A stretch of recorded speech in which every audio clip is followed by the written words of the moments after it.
Tom, you got the files I sent you for the interviews. Well, what did you make of them?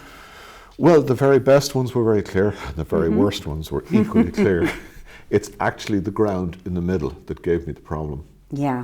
So what was it about the ones that really impressed you?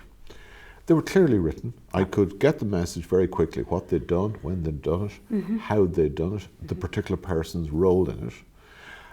The other ones, I just wasn't clear. I had to go back over them time and time again. Yeah. You know, the good ones just read so cleanly and clearly. There have been any number of woolly examples out there. You're not quite sure what their part in it was, where it happened, how it happened, and so forth. I think we need to get people's exact responsibilities, accountability, and all that into the narrative. Detail, exactly. Now, a number stood out as exceptions. Conor was definitely one of those. It was very clear, it was very concise, and he seemed to get what we were looking for from him, and he delivered on that. I'd like to get a bit more detail out of him. That's the only thing. I felt that he writes a little bit concisely, and I'd like him just to expand on what he's talking about. I think he may have written the thing very, very clearly, but actually in the interview, you want the person to be able to describe it, and then when you probe to get the background detail, and then when you ask for the overview, that you get the overview, and they get the synopsis in place, because so many people just don't know how to actually summarise their own content. Yeah. I mean, actually, it's going to be a tough day. I'm worried about people who come to me and say things like, "Oh, morale's at an all-time low," and it's a real leadership issue. You know, any thoughts on that one? Yeah, well, you know, same thing really. People who can keep one step ahead of the game, who can take initiative, who don't just find themselves in a situation and are reacting. They can anticipate, and they can preempt the situation. They can be already a step. So, you know, see if they're able to anticipate situations, and also people who can make the distinction. They can read a situation and tell the difference between the symptom of a situation and the underlying cause. Yeah, that they don't take the situation as read. Yes. You know? The problem isn't always the problem. No, not as presented. Yeah. It's the iceberg theory. Yeah. Okay, any last requests for me?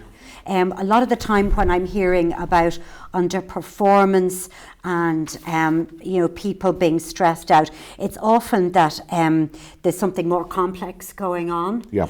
That the staff weren't properly delegated in the first place. So we'll need to see if our candidate can do that.